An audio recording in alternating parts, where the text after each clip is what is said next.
30년 동안 식습관과 건강을 연구하면서 수많은 분들을 만나봤습니다. 그분들을 지켜보며 제가 깨달은 건 이겁니다. 진짜 무서운 건 질병 자체가 아니에요.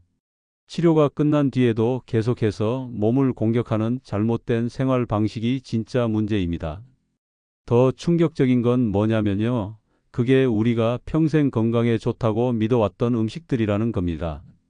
특히 60대 이상 어르신들께서 매일 아침마다 챙겨 드시는 우유 한 잔, 과일 주스, 통곡물 시리얼 이런 것들이 오히려 문제가 될 수 있다는 거죠. 믿기지 않으시죠? 저도 처음엔 믿기 어려웠습니다. 하지만 이건 제 개인적인 생각이 아니에요. 세계 여러 연구기관에서 이미 입증된 사실입니다. 우리가 몸에 좋다고 매일 먹는 음식들이 사실은 우리 몸속에서 완전히 다른 반응을 일으키고 있었던 거예요. 저는 30년간 식이과학과 영양학을 연구해온 박도연입니다. 그동안 수천 명의 식습관을 분석하고 몸이 어떻게 변화하는지 직접 확인해 왔습니다. 그 과정에서 정말 놀라운 사실들을 발견했어요. 오늘 영상에서는 우리가 건강식이라 믿고 먹어온 음식 5가지가 실제로는 어떤 영향을 미치는지, 그리고 반대로 몸을 진짜 건강하게 만드는 식습관은 뭔지 모두 알려드리겠습니다. 지금부터 단 10분만 집중해 보세요. 여러분의 식탁이 완전히 달라질 겁니다. 혹시 여러분도 매일 아침 우유 한 잔 드시고 과일 주스 챙겨 드시고 계신가요? 그렇다면 오늘 내용이 정말 중요할 겁니다. 지금까지 알고 있던 상식이 완전히 뒤집힐 수도 있거든요. 댓글로 여러분의 아침 식단 한번 공유해 주세요. 얼마 전에 제게 연락을 주신 74세 이명자님 이야기를 들려드릴까? 이명자님은 힘든 과정을 이겨내고 건강을 되찾으셨던 분이에요. 그런데 안타깝게도 2년 만에 다시 몸이 안 좋아지셨다는 소식을 들었습니다. 제가 이명자님의 생활 습관을 자세히 살펴봤더니 정말 놀라운 사실을 발견했어요. 이명자님은 매일 아침마다 과일 주스를 정성껏 만들어 드셨더라고요. 사과, 당근, 케일, 바나나 이렇게 몸에 좋다는 재료들만 골라서 직접 갈아 드셨대요. 정말 건강을 생각하는 마음이 대단하신 거죠. 그런데 문제가 뭐였냐면요. 과일을 주스로 만들면서 섬유질은 다 걸러지고 당분만 남았던 겁니다. 통과일로 먹었으면 천천히 흡수됐을 당분이 주스로 마시니까 혈액 속으로 빠르게 들어간 거예요. 결국 혈당이 급격히 오르면서 몸속 환경이 나빠진 겁니다. 이명자님처럼 좋은 음식이라고 믿고 먹었던 것들이 오히려 몸을 공격하는 경우가 정말 많습니다. 제가 지난 30년간 연구하면서 확인한 결과예요. 건강하게 살고 싶은 마음은 다들 똑같은데 방법을 잘못 알고 계신 분들이 너무 많아요. 그래서 오늘은 제가 실제로 연구와 현장에서 확인한 내용들을 전부 말씀드리려고 합니다. 우리가 건강식이라 믿고 있는 음식 5가지가 실제로는 몸속에서 어떤 일을 벌이는지, 그리고 진짜 건강한 식습관은 뭔지 정확하게 알려드릴게요. 혹시 아직 구독과 좋아요를 누르지 않으셨다면 지금 바로 눌러주세요. 이 채널은 여러분의 건강한 노년을 진심으로 응원합니다. 이런 중요한 정보를 더 많은 분들이 알 수 있도록 도와주세요. 오늘 이 영상에서 말씀드릴 내용은 여러분의 식습관을 완전히 바꿀 수 있는 중요한 지혜입니다. 끝까지 보지 않으시면 가장 중요한 실천법을 놓치게 됩니다. 마지막에 나올 단 하나의 습관이 모든 것을 바꿀 수 있거든요. 이명자님은 지금 주스를 끊고 통과일로 바꾸신 뒤로 몸 상태가 많이 좋아지셨어요. 이렇게 작은 습관 하나만 바꿔도 결과는 완전히 달라질 수 있습니다. 여러분도 충분히 할 수 있어요. 그럼 지금부터 구체적으로 어떤 음식들이 문제인지 하나씩 자세히 살펴보겠습니다. 준비되셨나요? 우리가 매일 먹는 음식 중에 건강에 좋다고 알려진 것들이 있죠. 그런데 제가 30년간 연구한 결과 이 음식들이 실제로는 완전히 다른 영향을 미친다는 걸 발견했습니다.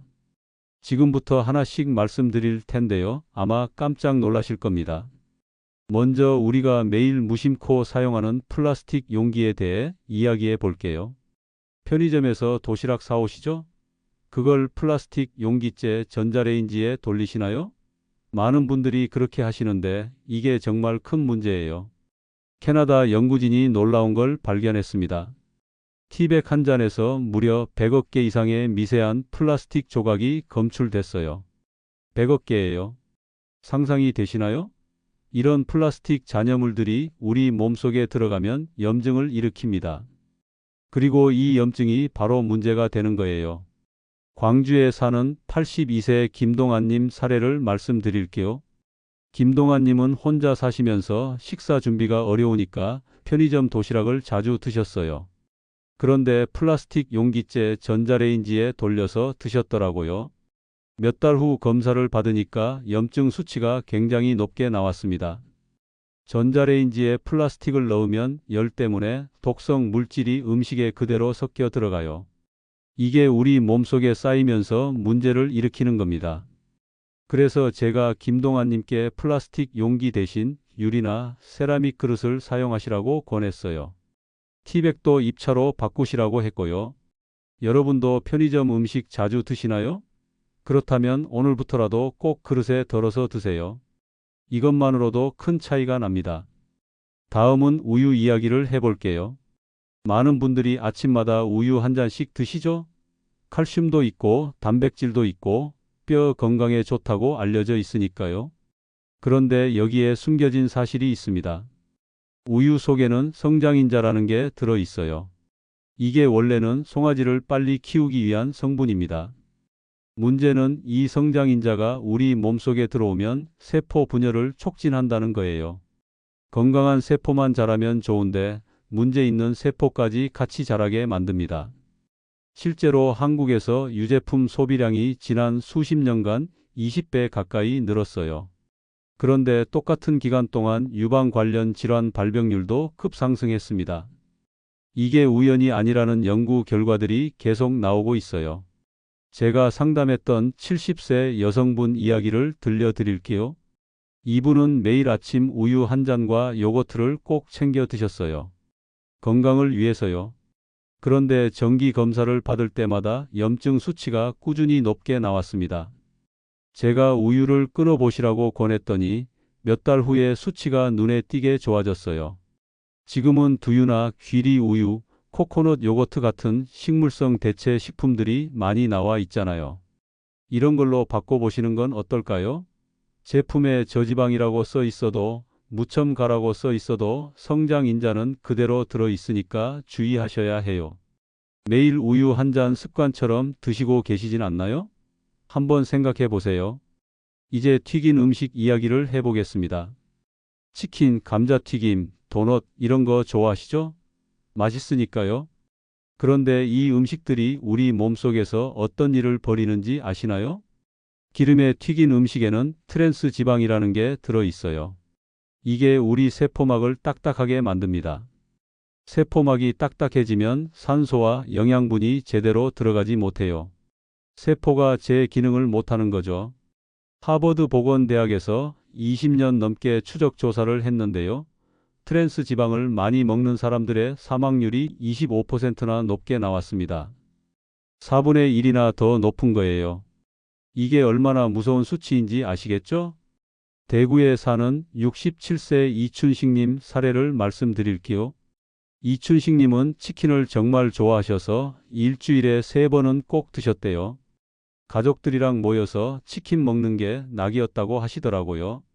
그런데 몇 년 후에 대장에 염증이 생겼어요.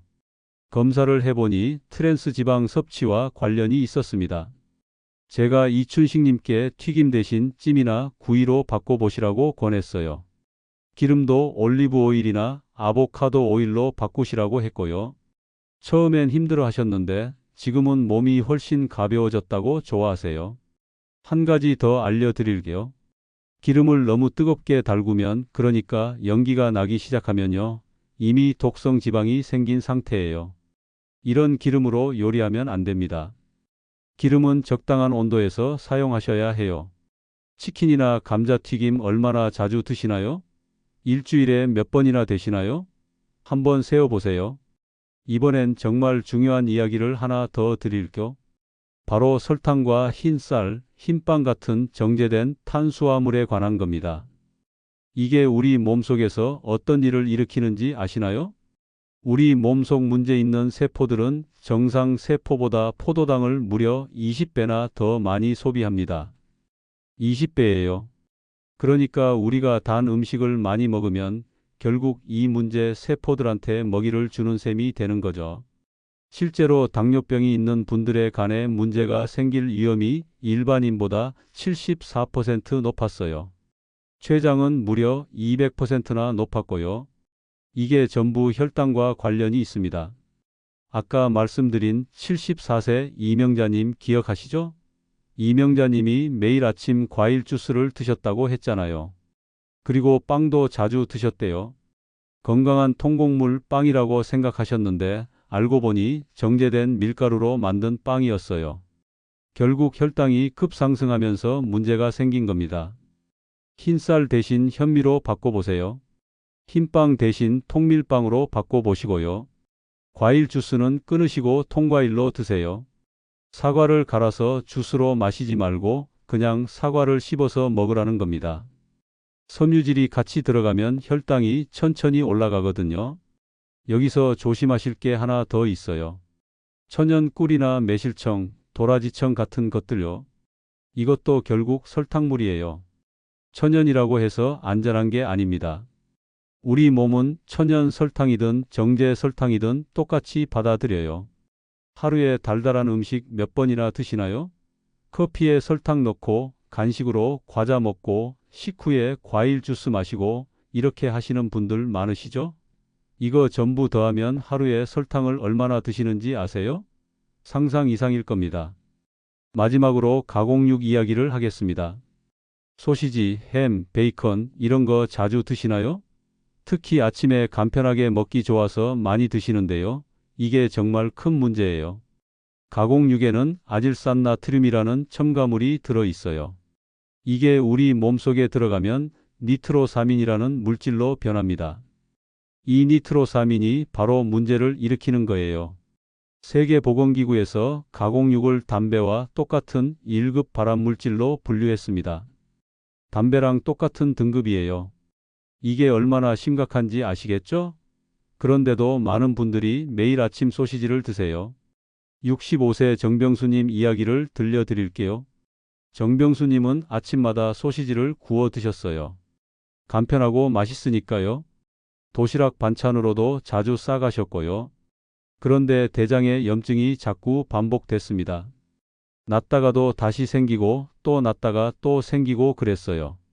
제가 식단을 살펴보니까 가공육을 거의 매일 드시더라고요. 그래서 정육점에서 신선한 고기를 사서 직접 조리하시라고 권했어요. 조금 번거롭긴 하지만 건강을 위해서는 꼭 필요한 일이라고 말씀드렸죠. 지금은 아침에 달걀이나 두부로 단백질을 챙기신대요. 편의점이나 마트에서 도시락이나 간편식을 사실 때는 꼭 성분표를 확인하세요. 아질산나트륨이나 질산나트륨이 들어있는지 봐야 해요.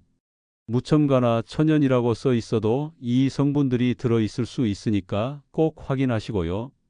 아이들이나 손주들 도시락 반찬으로 소시지 자주 넣어주시나요? 그럼 오늘부터라도 바꿔보세요. 삶은 달걀이나 구운 닭가슴살이 훨씬 좋습니다. 이렇게 5가지만 끊어도 여러분 몸속 환경이 완전히 달라집니다. 플라스틱 용기, 우유와 유제품, 튀긴 음식, 설탕과 정제 탄수화물, 가공육. 이것들만 피해도 몸이 스스로 회복할 수 있는 힘을 되찾아요. 그럼 이제 반대로 어떻게 하면 우리 몸을 건강하게 만들 수 있는지 진짜 효과 있는 방법들을 알려드리겠습니다. 지금까지는 피해야 할 음식들을 말씀드렸죠. 이제부터는 반대로 우리 몸을 건강하게 만드는 방법들을 하나씩 알려드리겠습니다.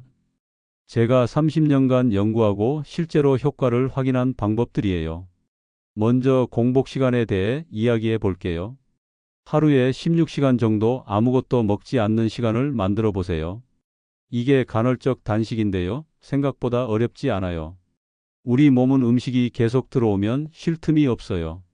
소화하고 흡수하고 대사하느라 바쁘죠.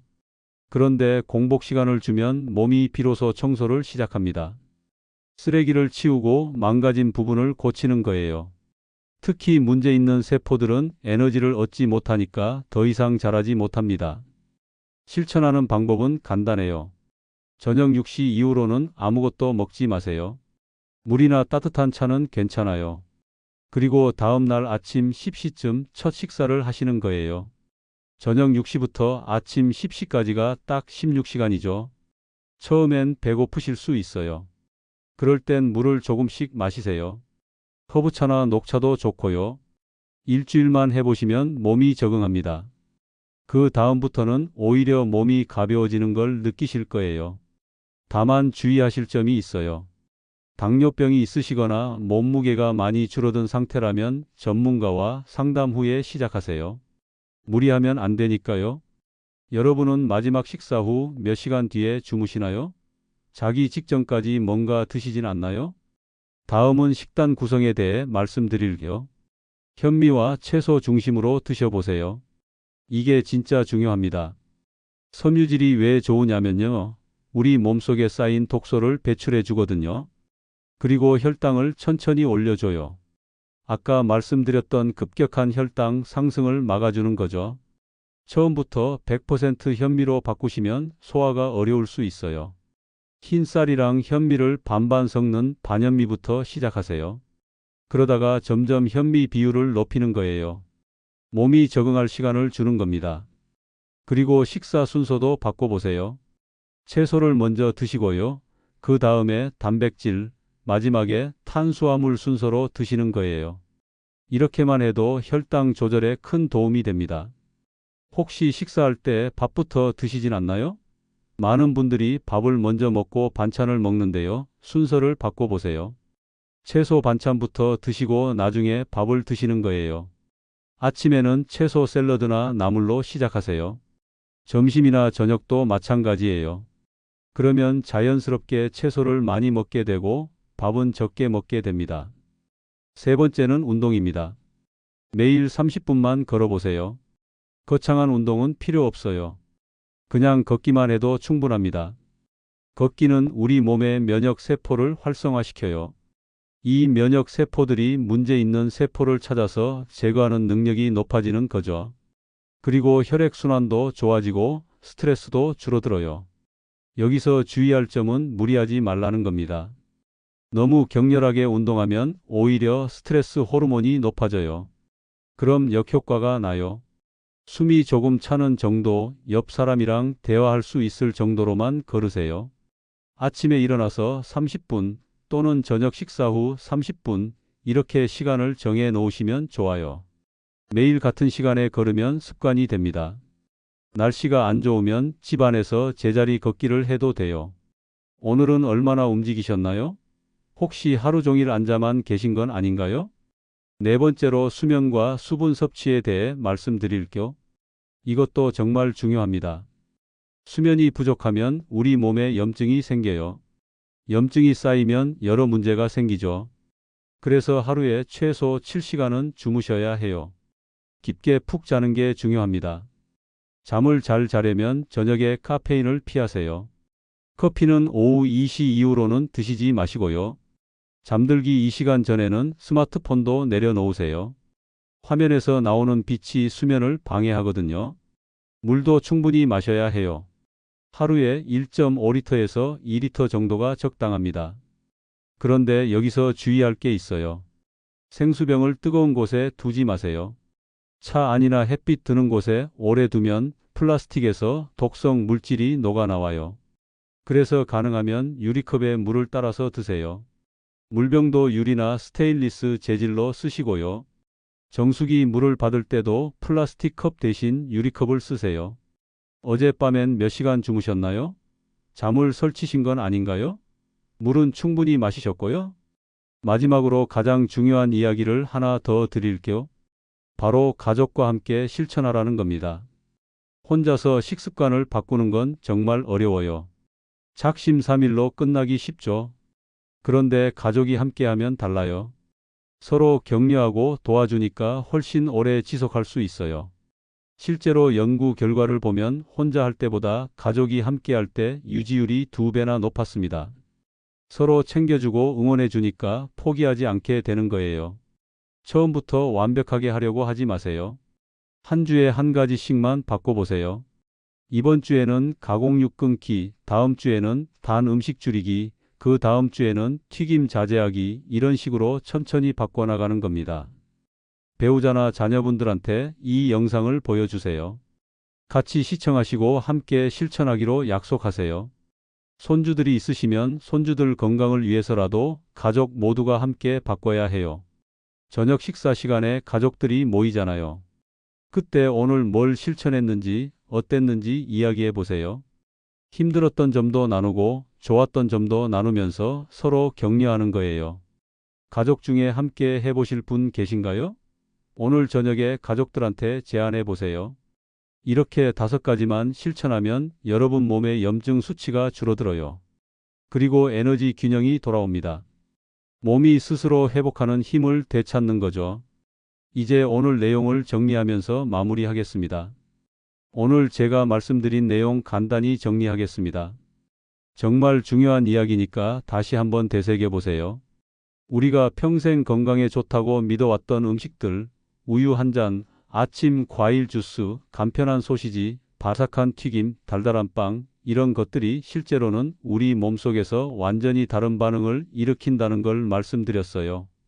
플라스틱 용기에서 녹아나온 미세 입자들이 몸속에 염증을 만들고 우유 속 성장인자가 문제 있는 세포까지 자라게 만들고 트랜스 지방이 우리 세포막을 딱딱하게 굳혀버리고 정제된 설탕과 탄수화물이 문제 세포들에게 먹이를 주고 가공육 속 첨가물이 몸속에서 독성 물질로 변한다는 사실을 아셨을 거예요. 74세 이명자님은 건강 주스를 매일 드시면서 오히려 몸을 망쳤어요. 82세 김동안님은 플라스틱 용기째 음식을 데워 드시면서 염증이 심해졌고요. 67세 이춘식님은 일주일에 3번 치킨을 드시면서 대장에 문제가 생겼습니다. 65세 정병수님은 매일 아침 소시지를 드시면서 염증이 반복됐고요. 이분들 모두 나쁜 의도로 그런 게 아니에요. 건강하게 살고 싶어서 또는 간편하게 식사하려고 그랬던 거죠.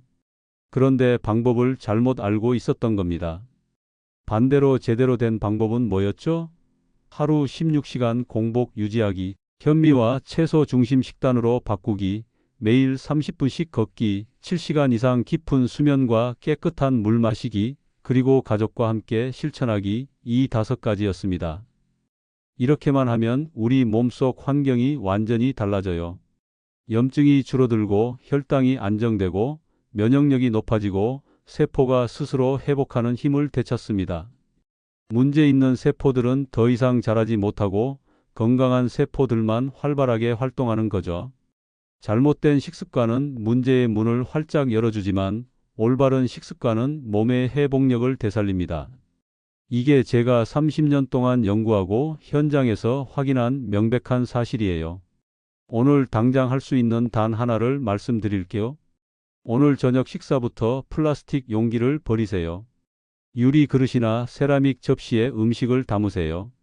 전자레인지 쓸 때도 꼭 그릇에 옮겨 담으시고요. 그리고 냉장고를 열어보세요. 소시지나 햄이 있으면 오늘부터 사지 마세요. 대신 정육점에서 신선한 고기를 사서 직접 조리하세요. 우유가 있으면 두유로 바꿔보시고요. 과일 주스 대신 통과일을 준비해 놓으세요. 이렇게 하나씩 바꾸다 보면 어느새 여러분의 식탁이 완전히 달라져 있을 거예요. 그리고 몇 달 후면 몸이 달라진 걸 느끼실 겁니다.